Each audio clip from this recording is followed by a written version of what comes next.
સર્વે મુક્તો આજે મહાપ્રભુની ભગવાન સ્વામિનારાયણની સભામાં મહારાજે આપણને બેસાડ્યા છે.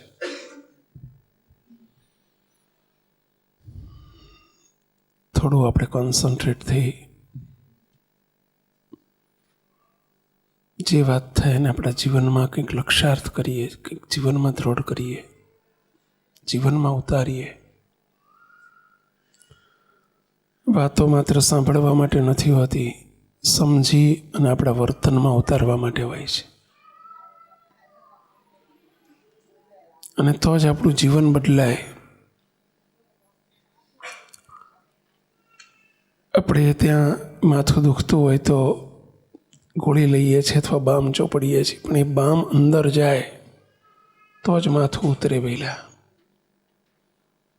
ગોળીને જોવાથી માથું ન ઉતરે, ગોળી અંદર જાય તો એ અસર કરે. એમ કથા વાર્તા સાંભળવાથી ફેર ન પડે. એને આપણે આપણા જીવનમાં અમલમાં મૂકીએ. સ્વામિનારાયણ ભગવાનની એક વચનામૃત ઉપર આજે વાત લેવી છે. સ્વામિનારાયણ ભગવાનને પ્રશ્ન પૂછ્યો છે, ગરડા અંત્ય પ્રકરણનું 38મું વચનામૃત. અને એમાં શ્રીજી મહારાજને એક પ્રશ્ન પૂછ્યો છે જે આપણા બધા માટે બહુ જરૂરી છે.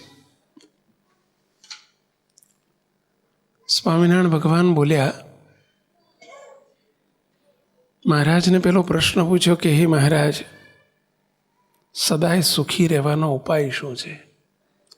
કે જે ઉપાય કરવાથી જીવતે કે મરીને ક્યારેય દુઃખ ન આવે, સદાય સુખિયા રહેવાય.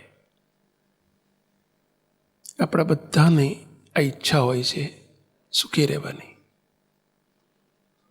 અને એ સુખી રહેવાના ઉપાય બતાવ્યા છે મહારાજે. કે જીવતે પણ સુખી રહેવાય, એટલે કે આ લોકમાં પણ સુખી રહેવાય, અને દેહ મૂક્યા પછી ભગવાનના ધામની, ભગવાનના સુખની પ્રાપ્તિ થાય. બંને વાત એ વચનામૃતમાં બતાવી છે કે જીવતે પણ સુખી રહેવાય અને દેહ મૂક્યા પછી પણ અધોગતિ ન થાય, અવગતિ ન થાય, બીજો જન્મ ન ધરવો પડે, એ સુખી કહેવાય. તો એવો કયો ઉપાય છે એ દયા કરીને કહો. અને ત્યાં સ્વામિનારાયણ ભગવાને એ વચનામૃતમાં 6 ઉપાય બતાવ્યા છે. અને 6ના સાર રૂપે એને થોડું ઇઝી કરીને આજે આપણે 5 ઉપાયો જોવા છે. સદા સુખી રહેવાના 5 ઉપાયો, જેના સાર રૂપે છે. છેલ્લા પ્રકરણના 38મા વચનામૃતના સાર રૂપે છે 5 ઉપાયો સદા સુખી રહેવાના. સદા એટલે આલોકમાં સુખિયા રહેવાય અને દેહ મૂક્યા પછી પણ જન્મ મરણની ભવાબ્દિથી પર થઈ જવાય, ભગવાનનું સુખ મળે. એના 5S આજે આપણે જોવા છે. 5S. પહેલો S, આ વાત ફરી કહું છું મુક્તો, ભોજન જમવાથી જ ભૂખ માંગે, પાણી પીવાથી જ તરસ છીપે. આપણે બધા એવું વિચારજો, અમારા સંતો માટે પણ આ જરૂરી છે, આપના માટે પણ જરૂરી છે. આ વાત નોંધજો. કાગળ પેન હોય તો, અને ન હોય તો અંદર નોંધજો, આપણા જીવમાં નોંધજો. કદી દુઃખ નહીં આવે જીવનમાં, કોઈ પ્રકારનો દુઃખ નહીં આવે, તનનો, મનનો, ધનનો, જનનો. 5S એને આપણા જીવનમાં એપ્લાય કરીએ આપણે.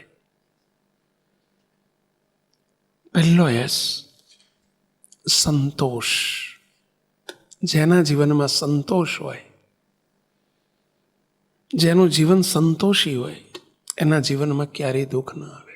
સ્વામિનારાયણ ભગવાને છેલ્લાના 38માં એને બીજો શબ્દ વાપર્યો છે, દ્રવ્યાદિકનો લોભ. આવું સ્વામિનારાયણ ભગવાને આવું કહ્યું છે. લોભ વૃત્તિ હોય એ દુઃખી થાય, એને કોઈ દિવસ સુખ ન થાય. પરંતુ સંતોષી જીવન જેનું બને એને જીવનમાં ક્યારેય દુઃખ ન આવે. આ એક પહેલું સ્વામિનારાયણ ભગવાનનો અભિપ્રાય છે. સંતોષી જીવન. આપણે એક એક પોઈન્ટને થોડું ડિટેલમાં જઈશું, પણ આપણે બધા માટે બહુ જરૂરી છે. પહેલાં માણસને દુઃખ આવે છે, સંતોષ જેમ માત્રા ઘટતી જાય એમ એમ માણસ દુઃખી થતો જાય, એટલે અસંતોષી જીવન બનતું જાય, એમ દુઃખ આવતા જાય. કેવી રીતે ડિટેલમાં આપણે પછી જોઈએ છીએ. પહેલું જ સંતોષી જીવન જોઈએ આપણું. બીજું, આપણા પરિવારમાં સંપ હોય તો ક્યારેય દુઃખ ન આવે. સંપ, સેકન્ડ એસ એટલે સંપ.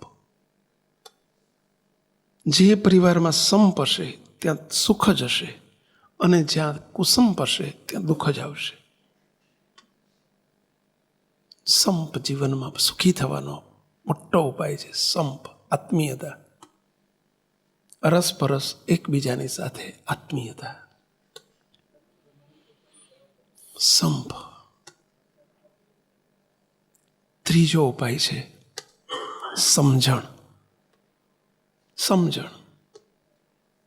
સમજણ એટલે શું અને કેવી સમજણ જોઈએ, આપણે ડિટેલમાં જોઈએ છીએ.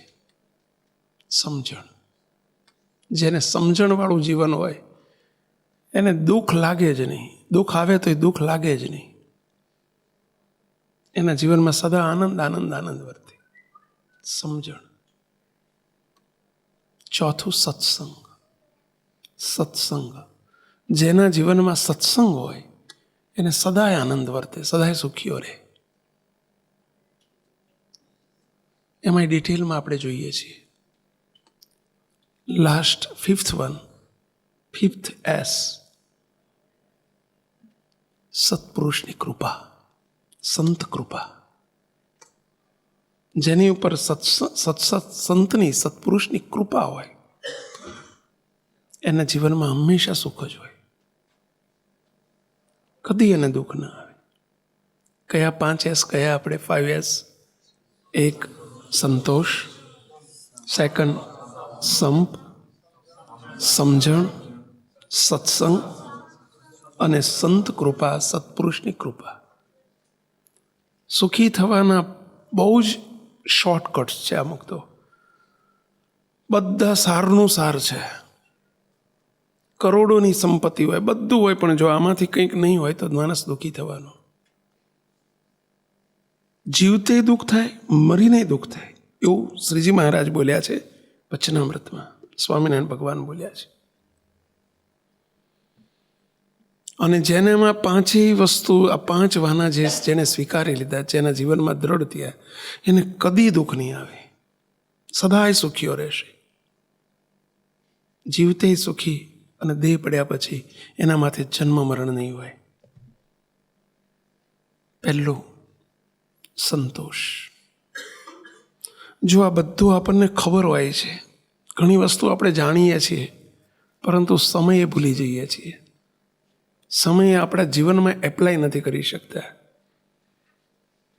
અને પરિણામે નાપાસ થઈએ છીએ. આપણે સમયે જાણપણું નથી રહેતું.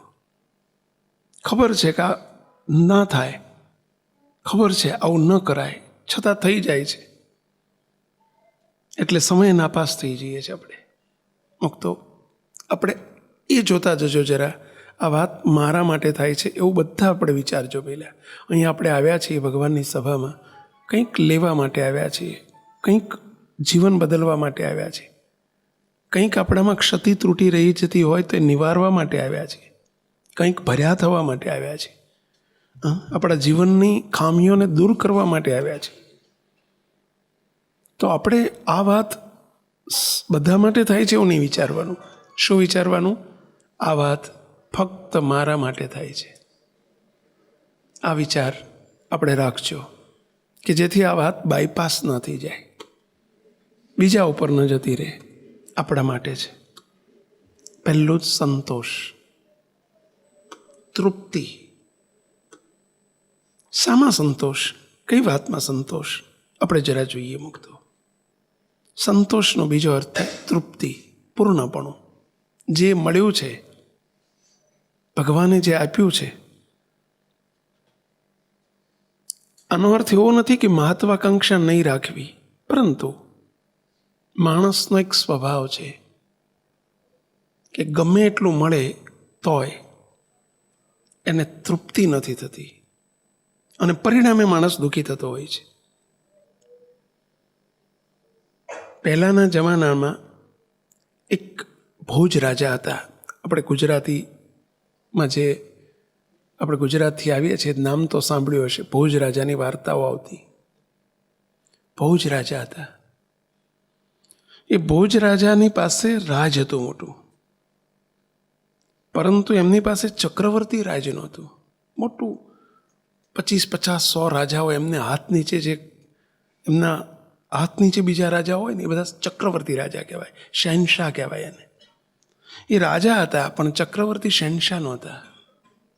અને પરિણામે મનમાં બહુ દુઃખી થયા કરતા, હું રાજા તો ખરો પણ શહેનશાહ નથી, ચક્રવર્તી રાજા નથી.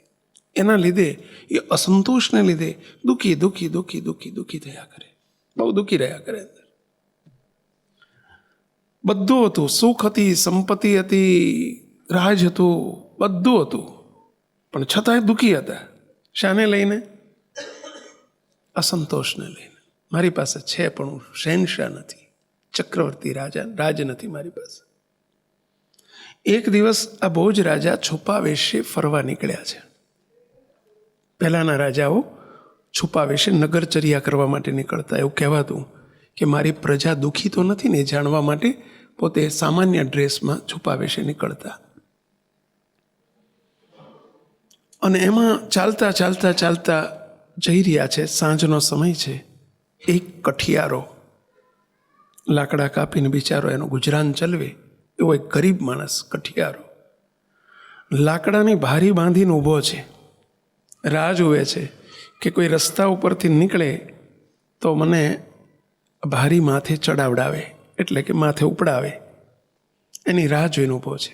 અને એ જ વખતે છુપા વેશમાં આ ભોજ રાજા ત્યાંથી પસાર થઈ રહ્યા છે. એ ઓળખતો નથી કે રાજા છે, એને તો એમ કે મારા જેવો કોઈ સામાન્ય માણસ છે. એટલે પેલા જરા બૂમ પાડી, એ ભાઈ અહીં આવો ને, જરા મને ભારી ઉપડાવો ને. પેલા ભોજ રાજા આવ્યા એને હેલ્પ કરવા માટે. જ્યાં ભારી ઉપડાવવા જાય છે અને ત્યાં પેલા ભોજ રાજા એને પૂછે છે, ભારી ઉપડાવતા કે ભાઈ તો શું કરે છે, ક્યાં રહે છે, તારું નામ શું છે, તારી આવક કેટલી છે, 2-4 પ્રશ્નો પૂછી લીધા. પેલા એમ નામ ઠામ બતાવ્યું, ગામ બતાવ્યું. તારી રોજની આવક કેટલી છે? પેલો એમ કહે છે કે રોજના હું 4 આના કમાઉં છું. એ જમાનામાં આનાનો જમાનો હતો. જૂના જમાનામાં 1 આનો, 2 આના, 16 આનાનો રૂપિયો થતો. એ જમાનામાં હું 4 આના રોજ કમાઉં છું. 4 આના? એમાં તારું ગુજરાન ચાલે છે? તું દુઃખી નથી? 4 આનામાં તારું પૂરું કેવી રીતે થાય છે? આવું પેલો રાજા પૂછે છે. કે શું બોલ્યા? દુઃખી નથી એવું પૂછો છો તમે? અરે ભોજ રાજા જેવો સુખી છું, મારા ભોજ રાજા જેવો હું સુખી છું. જો મારા મોઢા ઉપર સહેજે દુઃખ દેખાય છે, કેટલો આનંદમાં જીવું છું. દુઃખી મને કહો તમે? મારે 3 આનાનો ખર્ચો છે અને 4 આના કમાવું છું. 1 આનો સેવિંગ કરું છું, બચાવું છું. મારા જેવો સુખી કોઈ નહીં હોય. ભોજ રાજા જેવો સુખી છું. સામે કોણ ઊભું છે? ભોજ રાજા. ભોજ રાજા વિચારમાં પડે છે. ભારી તો ચડાવી દીધી. વિચાર કરે છે કે સાલું આને 4 આના કમાય છે, એમાંથી એ મને એમ કહે છે કે મારો 3 આનાનો ખર્ચો છે અને 1 આનો હું બચાવું છું. અને એને બીજો એ કેમ સુખી છે? એને કોઈ આગળ સંતોષ છે એનામાં કે મને બરાબર છે, મારે જોઈએ છે એના કરતાં મોર દેન ઇનફ, મારે જોઈએ છે એના કરતાં વધુ મળી જાય છે. તો વાય શુડ આઈ વરી? મારે ચિંતા કરવાની જરૂર ક્યાં છે? એટલે એમ કહે છે કે હું ભોજ રાજા જેવો સુખી છું. ભોજ રાજા એમ કહે છે કે મારી પાસે આવડું મોટું રાજ છે અને છતાંય તે હું દુઃખી છું. કેમ દુઃખી છું? મારે હજુ આટલું નથી, આટલું નથી, આટલું નથી, આટલું નથી, એટલે દુઃખી છે. સુખનું પહેલું મૂળ આ છે, સંતોષી બનો મુક્તોભાઈ, સંતોષી બનો. આપણે અહીં બેઠેલા આપણે બધાએ, હું તમને પ્રશ્ન પૂછું કે બધાને રોટલાનું પૂરું નથી થતું? તમને બધાને રોટલાનું પૂરું નહીં થતું? પણ છતાંય દુઃખી હોઈએ છીએ ને દોડ દોડ કરીએ છીએ. શાના માટે કરીએ છીએ? આને ચોળીને ચીકણું કરી, ચોળીને દુઃખ ઊભા કરીએ છીએ. આપણે ખોતરીને દુઃખ ઊભા કરીએ છીએ, આપણી ભાષામાં કહીએ. અને એનું કારણ શું? કે હજુ થોડું કમાઈ લો, હજુ કમાઈ લો, હજુ કમાઈ લો, હજુ મકાન છે મોટું કરી લો, કપડાં છે 20-15 જોડી હોય તો હજુ વધુ લઈ આવું, આ છે ગાડી છે નાની છે મોટી લઈ આવું. આપણને સંતોષની માત્રા આપણી પૂરી થતી જ નથી. અને નથી થતી. તમે ગામડે હતા, ત્યાં ઇન્ડિયા હતા, ત્યારે બોલો આમાંથી કેટલા એવા હશો, હું કલ્પના કરું છું, કદાચ મારી કલ્પના સાચી ન પણ હોય, કે ઇન્ડિયા હશો ત્યારે બોલો તમે સાયકલ ફેરવતા હશો, બાઇક ફેરવતા હશો, ગાડી જોઈએ નહીં હોય, તમારા બાપ દાદાના જમાનામાં હાથ પેઢીમાં નહીં પાડી હોય. અહીંયા ગાડી આવી પણ પછી આપણને સંતોષ નહીં, હજુ આથી સારી બીજાની ગાડી જોઈએ એટલે આથી સારી લાવવી છે, આથી સારી લાવવી છે, આથી સારી લાવ. અને એ સંતોષની માત્રા નથી એટલે હજુ હજુ હજુ હજુ હજુ અને હજુ આપણું પૂરું થતું જ નથી. અને એટલે આપણે દુઃખી દુઃખી દુઃખી એમાં રહીએ. અને એના લીધે પછી આપણે વધુ કમાવવું છે, જરૂરિયાતો વધી જાય એટલે વધુ કમાવવું છે ને વધુ કમાવવું છે, એની લાઈમાં ને લાઈમાં આપણે પછી નહીં ઘરના, નહીં સત્સંગના, નહીં છોકરાના. કારણ કે વધુ કમાવા માટે વધુ સમય આપવો પડે, વધુ કમાવા માટે વધુ શોધવું પડે. અને પછી એ આપણી આશાઓ જે ઊંચી બંધાઈ ગઈ હોય અને પૂરી ના થાય એટલે આપણે દુઃખી, એટલે દુઃખી દુઃખી રહ્યા કરીએ. સાચું છે. સદગુરુ સ્વામિનારાયણ ભગવાનના બહુ મોટા સંત ગોપાળાનંદ સ્વામી હતા. અને ગોપાળાનંદ સ્વામીનો એક પ્રસંગ છે. સ્વામી એક ગામમાં પધારેલા. સ્વામી આવી રીતે સભામાં બેઠેલા અને સભામાં વાત કરી કે ભાઈ ભગવાન ભજી લેવા જોઈએ, બધુંય કરો પણ તો આયા શેઠનું કરો, પેટનું કરો, પણ ઠેઠનું કંઈક કરો, એમ કરીને સ્વામી ભગવાન ભજવાની વાત કરતા હતા. ત્યાં એક ગામના સદગ્રહસ્થ હતા અને એ સ્વામીને બધા ગયા એટલે બેઠા. સ્વામીને કે સ્વામી અમે 2 જ માણા છીએ, સંતાન નથી, કોઈ દીકરો નથી, દીકરી નથી, કશું નથી, અમે પતિ પત્ની 2 છીએ. સ્વામી આપે વાત કરી કે ભગવાન ભજી લો, ભગવાન ભજી લો. ભગવાન તો ભજવા છે, પરંતુ સ્વામી એક વાત માગવી છે, આપ મોટા સંત છો. તો સ્વામી એક ઈચ્છા વ્યક્ત કરું. સ્વામી કે બોલો શું કહેવું છે? સ્વામી એક 10,000 રૂપિયાની, એ જમાનામાં 10,000 એટલે ઘણા હતા. સ્વામી એક 10,000 રૂપિયાની જો ભગવાન સગવડ કરી આપે તો સ્વામી એના વ્યાજમાંથી રોટલા ખાઈએ, કાંઈ બીજું જોતું નથી. એ ભગવાન ભજીએ, બાકી કાંઈ કરવું જ નથી.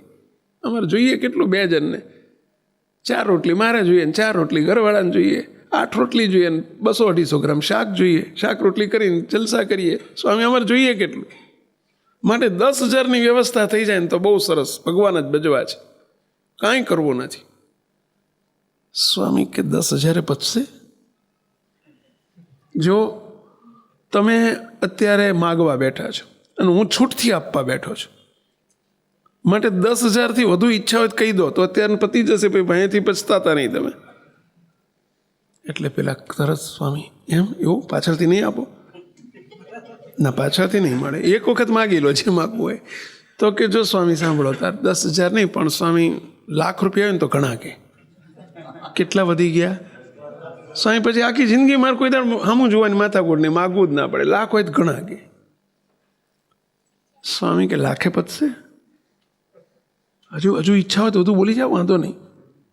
તો કે સ્વામી 1 મિનિટ તો આપી ના દેતા હો, હું કહી દઉં વિચાર. સ્વામી 4 લાખ હોય ને તો ઘણા, 4 લાખ ઘણા. કે સ્વામી કે ભગત 1 મિનિટમાં તમે 3,90,000નો વધારો કરી દીધો. 10માંથી કેટલે પહોંચી ગયા? 4 લાખ. ચાલો 39 ગણા કહેવાય ને? કેટલા કહેવાય? 39 ગણો વધારો કરી નાખ્યો તમે 1 મિનિટમાં. હજુ તમારા મનનું ઠેકાણું નથી. તો 4 લાખે તમને નહીં પતે આપશું તો 10,000 સંતોષ નથી એટલે લાખે માગ્યું, લાખે સંતોષ ન થયો 4 લાખે, 4 લાખ મળે ને તો તે હું તમને ફ્રીલી કહું છું કે તમે કોઈ દિવસ સુખી નહીં થાઓ, તમે નહીં ભગવાન ભજી શકો, કારણ કે તમને સંતોષ જ નથી મળ્યા તોય તે તમે ઊંચા નીચા થાઓ છો, મળે તમે શું ચાલ્યા રહેશો? માટે નહીં, હજુ તમે લાયક નથી પૈસા માટે, જે છો ને બરાબર છો. તો આવી સ્થિતિ આપણી પણ થતી હોય છે. આ તો આપણા વશમાં નથી, આપણું ચાલતું નથી. બાકી આપણે તો આખી દુનિયામાં બધો પૈસો આપણી જોડે જ હોય એવું જ છીએ. આ તો આપણે કરી શકીએ એમ નથી, આપણો પનો ટૂંકો પડે છે. તો સંતોષી બનો. મોટામાં મોટું માણસ દુઃખી થાય છે એનું મોટું કારણ સંતોષ નથી. બહુ થોડુંક આ વાત સમજીને જજો, પેલા જાઓ ત્યારે બહુ જ આનંદ આવશે. ઘણા અમે જોયા છે. સેવક નાનો હતો ત્યારે અમારી ઇંગ્લિશમાં એક સ્ટોરી આવતી, ટોલ્સ્ટોયની સ્ટોરીઝ ઓફ ટોલ્સ્ટોયની વાર્તાઓ આવતી. તમે ઘણા બધા વાંચી હશે. ઇંગ્લિશમાં ટોલ્સ્ટોયની વાર્તાઓ આવતી, નાની નાની વાર્તાઓ આવતી. હજુ મને ઇંગ્લિશની એક સ્ટોરી યાદ આવે છે નાનપણની, સ્ટોરીઝ ઓફ ટોલ્સ્ટોય. અને એમાં એક વાત આવતી, રશિયાના રાજાની વાત આવતી કે રશિયાના રાજા એક દિવસ એમની પાસે પોતે દરબાર ભરીને બેઠા છે અને એક ગરીબ માણસ આવે છે. આવે ને કહે છે, રાજન, મારી એક વિનંતી છે, મારી એક પ્રાર્થના છે કે ભાઈ સાહેબ, હું ગરીબ માણસ છું તો મને થોડીક હેલ્પ ના કરો? એટલે પેલા રાજાએ કહ્યું કે જરૂર કરીશ, બોલ તારે શું જરૂર છે? શું જરૂર છે તારે? પૈસા જોઈએ છે? શું જોઈએ છે તારે? નહીં, મારે જમીન જોઈએ છે, હું ખેડૂત છું, હું ફાર્મર છું, એટલે મારે નાનકડી જમીન જો મને આપો તો હું ખેતી કરીશ અને એમાંથી મારું ગુજરાન ચલાવીશ. મારી પાસે, હું અત્યારે લેબર કરું છું, હું અત્યારે મજૂર તરીકે કામ કરું છું, પરંતુ મને થોડી ખેતીની જમીન મળી જાય તો હું ખુશ થઈ જાઉં, હું એમાંથી ગુજરાન ચલાવીશ, થોડી ખેતીની જમીન આપો. રાજા પૂછે છે, બોલ કેટલી જમીન જોઈએ છે? કે આપો એટલી, નહીં તું માગ એટલી આપો બસ. રાજા એમ કહે છે કે તું માગ એટલી આપો. અરે રાજન, આપ આપો એટલી મને મંજૂર છે, મારે તો મફત જ લેવાની છે, આપ મને ભેટ આપી રહ્યા છો તો મારે મગાય નહીં. ના, હું કહું છું ને તું માગ એટલી આપો. પેલો મૂંઝવણમાં પડ્યો, ખારું કેટલી માગો? જો ઓછી માગું તો અહીંયાથી દુઃખ થાય કે હારું ઓછી માગી લીધી, અને વધુ માગું ને જો વધુ પડી જાય તો રાજા કદાચ મને કાઢી મૂકે. હારું કેટલું માગું? રાજન કે રાજન, તમારી શું ઈચ્છા છે એમ કહો ને, તમારે શું આપવાની ઈચ્છા છે? રાજા કહે છે, સાંભળ, આવતીકાલે સવારે અર્લી મોર્નિંગમાં સૂર્ય ઉગે પહેલાં તું આવી જજે. હું બહાર જ્યાંથી આપણું ગામ પૂરું થાય છે અને ખેતીની જમીનો શરૂ થાય છે, એગ્રીકલ્ચર લેન્ડ શરૂ થાય છે, ત્યાં હું ગાડી લઈને આવી જઈશ અને ત્યાં હું બેઠો હોઈશ. તું મને ત્યાં સવારમાં 6 વાગે મળજે, ત્યાં હું તને જમીન આપી દઈશ. પેલો તો 6 વાગે પહોંચી ગયો. 6 વાગે નહીં, અડધો કલાક વહેલો પહોંચ્યો હશે. પેલા રાજા જઈને બેઠેલા, આવી ગયા રાજા, બેઠા. પેલા કે રાજન, જમીન સાંભળ, તને જમીન માટે જ બોલાયો છે. બોલ, તને હું અત્યારે કહું છું, જો સવારના 6 વાગવાયા છે, સૂર્ય ઉગ્યો નથી, તૈયારી છે. હું હમણાં સૂર્ય ઉગે ને વખતે 1, 2, 3 એમ કરીને 3 તાળી પાડીશ, અને જેવા 3 બોલું ને એટલે તારે દોડવાનું શરૂ કરી દેવાનું. ઊભો રસ્તો છે અને રસ્તા ઉપર તારે દોડવાનું. દોડતા દોડતા દોડતા તું સાંભળી લે, હું તને જે શરત કહું છું, એ કન્ડિશન કહું, એ સાંભળી લે. સાંજે 6 વાગે સૂર્યાસ્ત થાય, બિફોર ધેટ, સૂર્ય આથમે પહેલાં ત્યારે અહીં આવી જવાનું, ત્યારે અહીં પહોંચી જવાનું. તું જેટલું દોડ્યો હશે અને ત્યાંથી તું પાછો વળ્યો હશે અને તું અહીંથી જેટલું દોડીશ એટલી જમીન તારી, 2 બાજુની, રસ્તાની 2 બાજુની એટલી જમીન તારી. કેટલા કલાકમાં દોડ? 12 કલાક. અત્યારે 6 વાગ્યાથી સાંજના 6. તું જેટલું દોડીને પાછો વળી જઈશ, પણ શરત એક જ કે ત્યારે અહીં પાછું આવી જવાનું. તું અડધો કલાક વહેલો હોય મને વાંધો નથી, પરંતુ 6 વાગ્યા પહેલાં તું જ્યાંથી રિટર્ન થયો હશે, ટર્નિંગ પોઈન્ટ તારો હશે, એટલી જમીન તારી. બોલો કે રાજન શું બોલો છો તમે? આ તું શું સાંભળે છે? આટલી બધી જમીન, આ બધી તારી? બસ. બોલો ખુશ થઈ ગયો. હવે આપ સૌને પ્રશ્ન પૂછો, આપ હોય તો કેટલું દોડો? વિચારીને જવાબ આપવા જેવો છો. આપને કીધું હોય તમે કેટલું દોડો? 1 કિલોમીટર જઈને પાછા આવતા રહો, એવું કરો? અરે જેટલું દોડવું એટલું મારી. હા સુધી 6 વાગ્યા સુધી પહોંચવાનું છે, 1.5 કલાકમાં પાછા આવો તમે. આને તો દોડવા માંડ્યું મુઠ્ઠીઓ વાળીને. હાથમાં ઘડિયાળ હતું એટલે જોતો જાય. પ્લાનિંગ કર્યું કે 6 થી 6 12 કલાકનો સમય છે. 6 થી 12 6 કલાક હું ચાલું દોડું, 12 વાગે પાછો વળું તો 6 કલાક જે ગયો છું એટલું જ પાછું હું રિટર્ન આવી શકું. એટલે એને તો માંડ્યું દોડવા. 12 વાગી ગયા, દોડતા દોડતા થાકી ગયો છે. હજુ વધુ દોડું, 1.5 કલાક વધુ દોડી દઉં. હજુ જેટલું દોડું એટલું મારું. પછી 2 બાજુની જમીન મારી. વળતા હું 6.5 કલાકની દોડ 5:30 પૂરી કરીશ, પણ થોડુંક સ્પીડમાં દોડીશ. 12:30 થયા. વિચાર કર્યો હજુ દોડીને લ્યા, જેટલું દોડે એટલું તારું છે. 1 વાગ્યા સુધી દોડ્યો.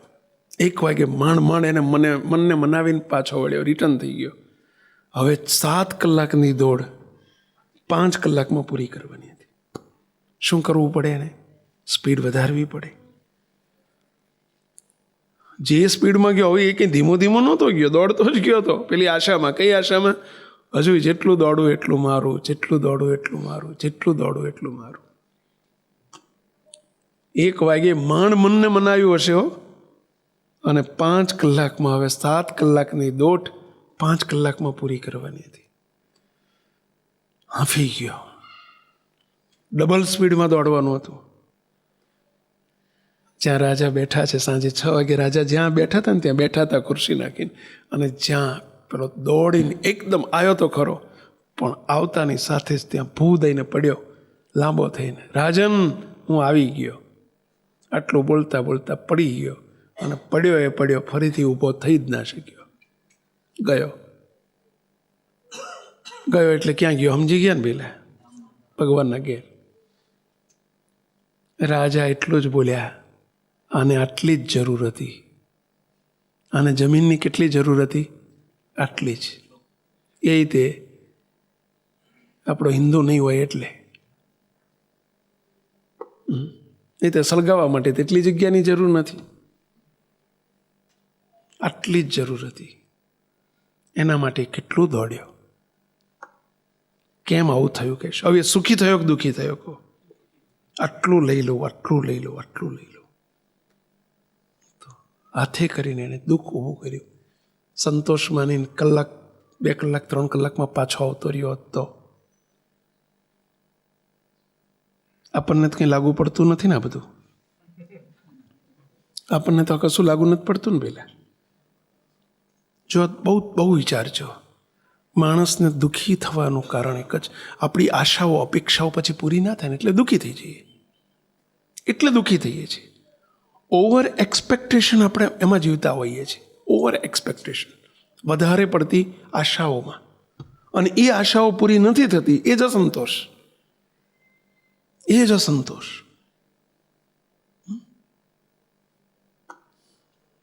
અને પરિણામે આપણે કશું નથી, જે છે એમાં સંતોષ માનીએ તો આનંદ જ હોય. મારી જોડે ઘણું છે, ભગવાને મને ઘણું આપ્યું છે. શું નથી? શું રોટલાથી આપણે ભૂખ્યા છીએ? રોટલા નથી મળતા તો શાનું દુઃખ છે? પહેલા બહુ વિચારજો આ બધું. અને એના માટે પછી શું થાય ખબર છે? સંતોષ નથી એટલે આપણે શું કરવું પડે? પછી અધર્મ, અનીતિ, અનાચાર, દુરાચાર, ખોટું, સાચું, યુક્તિ, પ્રયુક્તિ બધું કરવું પડે પછી. કારણ કે સંતોષ નથી એટલે અપેક્ષાઓ પૂરી કરવા માટે માણસ ગમે તે કરે. પછી ગમે તે કરે અને પછી અધર્મના પોટલા બાંધતો જાય એટલે એને મર્યા પછી પણ સુખ ના મળે. અધર્મ અને અનીતિથી દ્રવ્ય ભેગું કર્યું હોય કારણ કે એની પેલી અપેક્ષાઓ પૂરી કરવી છે ને. પછી નીતિમત્તાને ને પછી બધાને ઠોકર મારીને મોરાલિટી ક્યાંય જાય, આપણે નીતિમત્તાના પાઠ ક્યાંય જાય. અને પછી કોઈ પણ હિસાબે દગા કપટ પ્રપંચ કરીને પણ આ જોઈએ છીએ, અને જોઈએ છે એટલા માટે બધા પાપના પોટલા ભરતો જાય માણસ, અને પછી આ લોકમાંય દુઃખી અને પછી પણ દુઃખી. 2016 બનેલી ઘટના એક કહું છું. આપણે મુંબઈ મંદિર છે આપણું કાંદિવલી વિસ્તારમાં, ત્યાં અમારી સભા હતી. રવિવારનો સમય હતો, લગભગ 400-500 હરિભક્તો હતા. સભાપતિ પછી એક આપણા હરિભક્ત છે, દહીંસરમાં રહે છે, આપણા સત્સંગી છે, દહીંસરમાં યંગ છે તમારા જેવા. અને એ એક સત્સંગી ભાઈને લઈ આવેલા. સ્વામિનારાયણના સત્સંગી જતા, પરંતુ આપણા ત્યાં મેં પહેલી વખત જોયેલા સભામાં. કપાળમાં તિલક ચાંદલો હતો. પેલા ભાઈએ મને કહ્યું, સભાપતિ પછી ઓળખાણ કરાવી કે સ્વામી મારા પાડોશી છે બળદેવ કાકા, અમે એમને કહીએ છીએ, કાકાથી ઓળખીએ છીએ બધા અમે, અને બળદેવભાઈ એમનું નામ છે. મહેસાણા જિલ્લાના છે, મુંબઈમાં વર્ષોથી રહે છે. સ્વામી આપને 5 મિનિટ એકલા મળવું છે, માટે જો સમય આપો તો સારું. હું એમને મહિમા કહીને લઈ આવ્યો છું. સેવકે કહ્યું કંઈ વાંધો નહીં, એમને જમીન કહો, ઠાકોર જમાડીને જમાન પ્રસાદ લઈને પછી આવે તો ત્યાં સુધી મારે પેલી લાઈન બધી પૂરી થઈ જાય, અને એ આગળ જ હતા એટલે જમીન આવી જાય ત્યાં સુધી. જમીન આવ્યા, અમે એક રૂમમાં બેઠા બંને એકલા. જેવા રૂમમાં બેઠા એમણે પોતે સ્ટોપર વાંકી દીધી. ખૂબ રડ્યા, ખૂબ રડ્યા, ખોળામાં માથું મૂકીને ખૂબ રડ્યા. સેવકે પાણી મગાવ્યું, આપ્યું, મોં ધોવડાયું. જે વાત કરવી કરો, ચિંતા ના કરશો આપ. મને કે સ્વામી બહુ દુઃખી છું ભાઈ સાહેબ, બહુ દુઃખી છું. લગભગ 60 વર્ષની ઉંમર હતી એમની, 55-60 વર્ષની. શું થયું છે કહો? મને કે સ્વામી હું 30 વર્ષથી મુંબઈમાં આવ્યો છું. હું 30 વર્ષનો 25-30 વર્ષનો હતો, હું મુંબઈ આવી ગયો હતો. સ્વામી પહેરા લુગડે મુંબઈમાં આવેલો. સ્વામી હું ભણ્યો છું હાથ ચોપડી. હું ગામડામાં ભણતર નહોતું, અમારા ગામમાં હાથ ચોપડી ભણેલો. મુંબઈમાં હું આવી તો ગયો, અમે 2 માણા આવી ગયા પહેરે લુગડે. કોઈ ઉપર આભ ને નીચે ધરતી, કશું જ નહોતું અમારી પાસે. અને અમે ફૂટપાથ ઉપર થોડા દિવસ સૂઈ રહ્યા, ભાઈબંધોને ત્યાં રહ્યા. એમ કરતાં કરતાં મને લેબરિયસ જોબ મળી, કારણ કે હું ભણેલો હાથ ચોપડી, મને બીજું શું મળે? કારખાનામાં, એક ફેક્ટરીમાં મને લેબરિયસ જોબ મળી, મજૂરી કરવાની જોબ. હું મજૂરી કરું. સ્વામી પછી એમાંથી મારી થોડી આવક થઈ, એટલે એક ચાલીમાં, દહીંસરમાં એક ચાલીમાં, ચાલી એટલે સમજો આપણે ઇન્ડિયામાં થોડું મુંબઈ રહ્યા હોય ને તો ચાલીની ખબર જ હોય. ચાલી એટલે પેલી પતરાવાળી ઓયડીઓ હોય ને એને ચાલી કે આપણે ત્યાં મુંબઈમાં ખાસ. અને એવી પતરાવાળી એક ઓરડીમાં, એક ચાલીમાં મેં મકાન ભાડે, સ્વામી 125 રૂપિયાના ભાડામાં, આ વાત 30 વર્ષ પહેલાંની છે. એ વખતે સામાન્ય ભાડામાં મકાનો મળતા, અને ત્યાં કે સ્વામી 125 રૂપિયાના ભાડામાં અમે બંને એક ઓયડીમાં રહેવા ગયા. સ્વામી નહીં કિચન ગણો, eating room, heating room, sitting room, meeting room, sleeping room, બધું ઓલ ઇન વન જેવું. અમારે એક રૂમમાં અમે બધું રહેતા, માંડ માંડ પૂરું કરતા. અમારે ત્યાં પછી અમારે દીકરાનો જન્મ થયો, એક દીકરીનો જન્મ થયો. દીકરો મોટો, દીકરી નાની. સ્વામી બંને બાળકોને અમે ભણાયા, પેટે પાટા બાંધીને ભણાયા. સ્વામી મારો દીકરો પ્લાસ્ટિક એન્જિનિયર થયો. સ્વામી આજથી 4 વર્ષ પહેલાં એન્જિનિયર થયો, બહુ સારા માર્ક્સથી પાસ થયો. અમારા અહીંયામાં આનંદ હતો કે છોકરો, દીકરીને મોટી થઈ અને સાસરે ગઈ સાલ કે લગ્ન કરીને એને મોકલી, 2 વર્ષથી સાસરે મોકલી દીધી. સ્વામી અમને આશા હતી કે દીકરો મોટો થયો છે, હવે એન્જિનિયર થયો છે, કમાશે તો મારી મજૂરી કરવાનું ઓછું. સ્વામી મારો પગાર અત્યારે, હું 30 વર્ષથી લેબર કરું છું, મારો પગાર 18,000 પહોંચ્યો છે. એ 18,000ના પગારમાંથી, આ મોંઘવારીમાં 18,000માં થાય શું?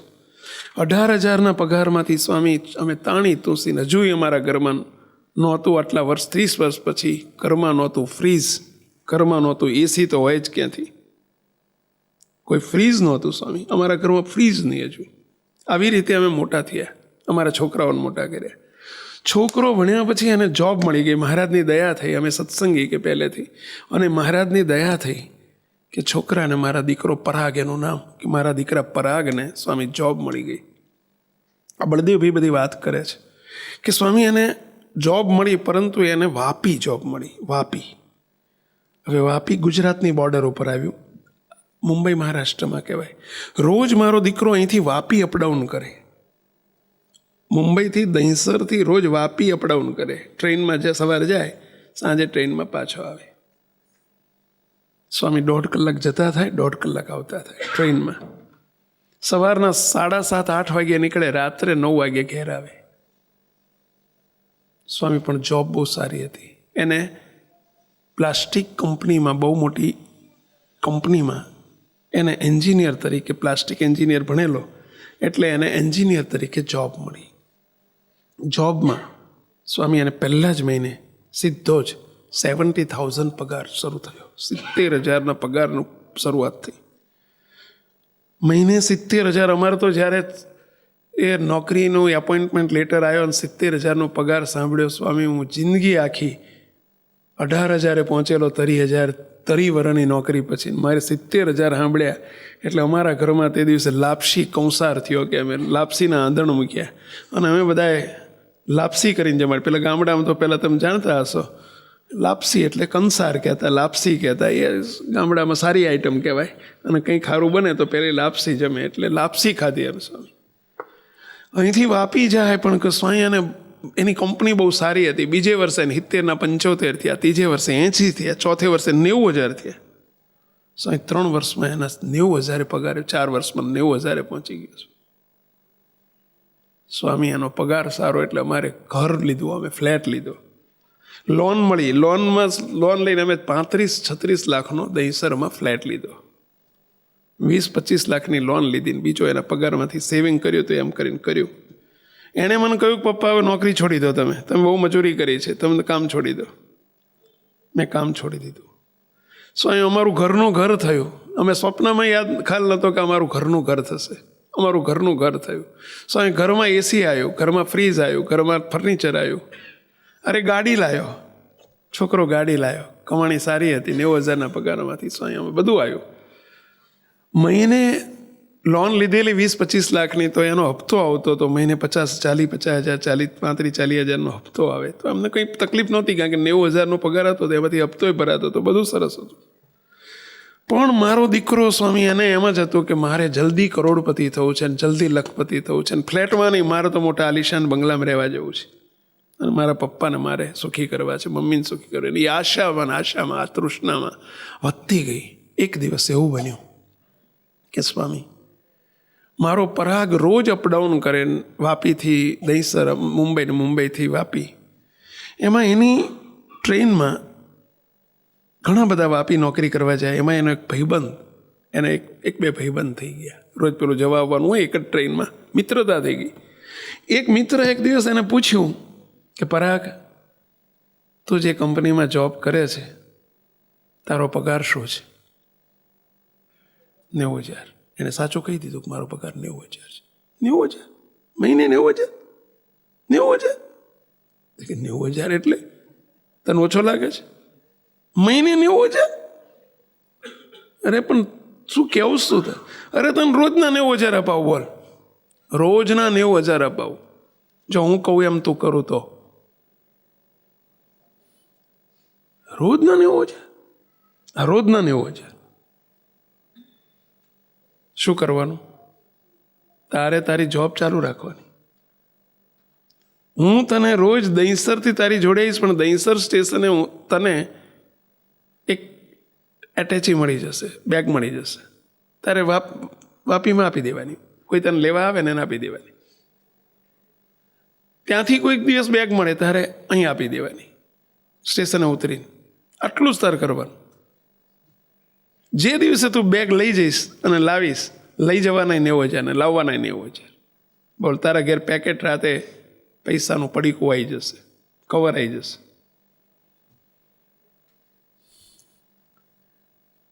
લોભ વૃત્તિ, અસંતોષી જીવન માણસને અસંતોષ ક્યાં લઈ જાય છે? જો એને ભાન ભૂલાવી દીધું કે હું શું કરી રહ્યો છું. આ શોર્ટકટ વાપરવા ગયા, પૈસા ભેગા કરવાનો શોર્ટકટ વાપર્યો. ઇંગ્લિશમાં એક કહેવત આવતી, shortcut will you cut you short, will cut you short, shortcut will cut you short. ટૂંકો રસ્તો તમને ટૂંકા કરી નાખશે.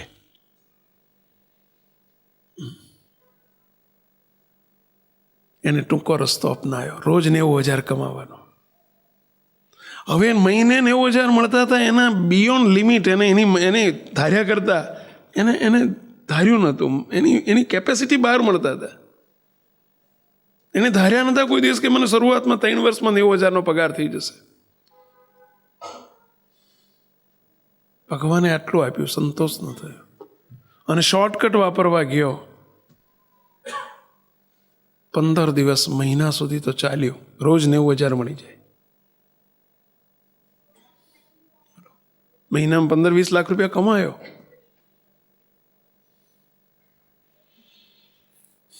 એક દિવસ રંગે હાથ પોલીસના હાથે પકડી ગયો. બ્રાઉન સુગર હતું અંદર. ડ્રગ્સનો લેવડ દેવડ થતી હતી. પકડી ગયો. સ્વામી, એને 8 વર્ષની સજા થઈ છે. અત્યારે જેલમાં છે. સ્વામી, અમારે ખર્ચા લાખો રૂપિયાના થઈ ગયા વકીલોના. કમાયો તે બધું સાફ થઈ ગયું. મકાનના હપ્તા કેવી રીતે ભરવા? સ્વામી, મકાન વેચી દેવું પડ્યું, લોન ભરી દેવી પડી. અમે એ જ પાછા ચાલીમાં અમે રહેવા જતા રહ્યા. સારું થયું તો અમે ચાલી રાખી હતી. અમે પેટા ભાડવત તરીકે બીજા રેન્ટ ઉપર બીજાને આપી હતી, અમે સબલીટ તરીકે. સ્વામી, એ જ મકાનમાં અમે ફરીથી પાછા વર્ષોથી જ્યારે હતા ત્યાં સ્વામી મારે મજૂરી ફરી ચાલુ કરી દેવી પડી. સ્વામી, આજે જ્યાંથી મેં નોકરી છોડી દઈ અને કગરીને ફરી પાછી મારી લેબરિયસ જોબ મારી ચાલુ થઈ ગઈ. સ્વામી, 8 વર્ષની સજા થઈ છે.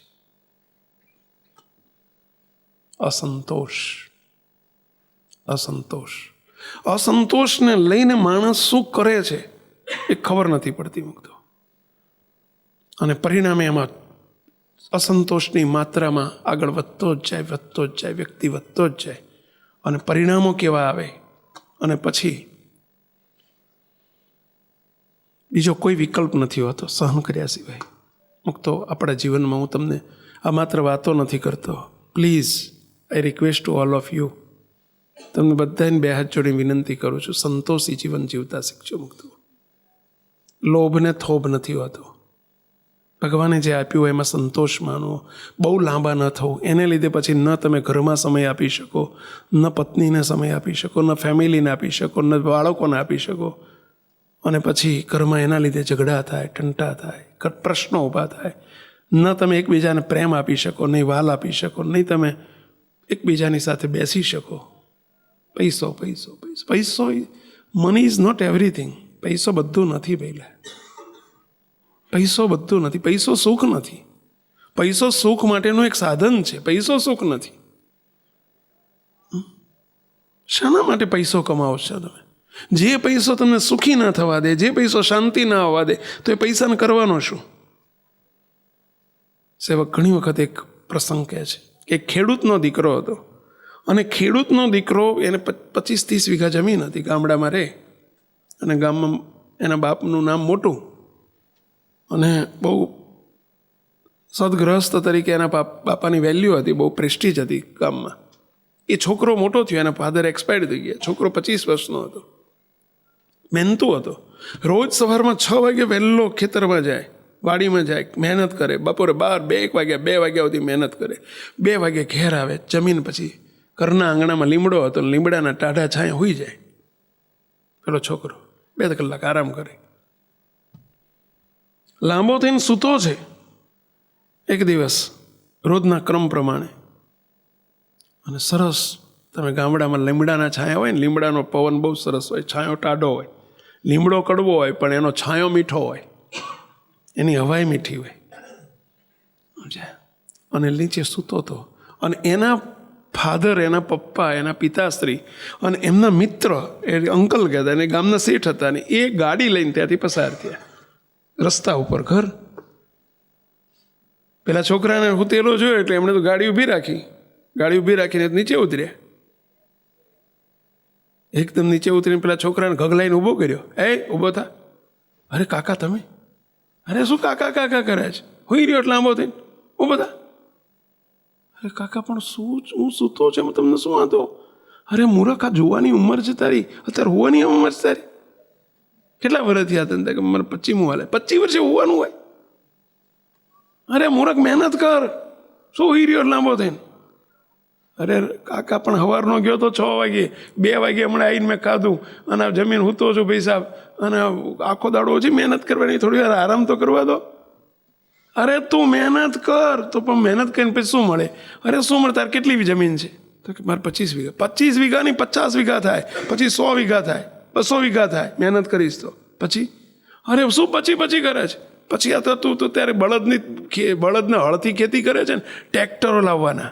પછી અરે પછી અંદર મબલક પાક પાકે. પછી અરે બોલો આલિશાન બંગલો બનાવવાનો. પછી બંગલે રૂમે એસી રૂમ મૂકવાના. પછી અરે શું પછી કરે? નિરાંતે હોવાનું. ઓહો હો. આટલું બધું કર્યા પછી જે મારે કરવાનું કહો છો એ તો હું કરતો જ તો અત્યારે.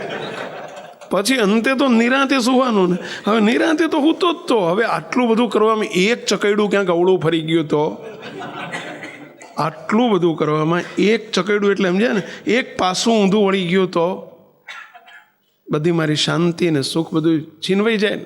એના કરતાં પૈસા હોવા દો ને. પછી અંતે તો આ જ કરવાનું છે, નિરાંતે સુવાનું. તમે છેલ્લે શું કીધું? કે નિરાંતે સુવાનું. તો નિરાંતે હું તો જ તો હું ભાઈ સાહેબ.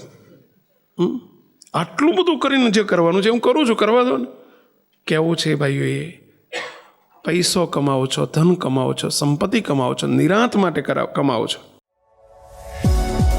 આ વિડીયો જો આપને પસંદ આવ્યો હોય તો તેને લાઈક કરો અને શેર કરો.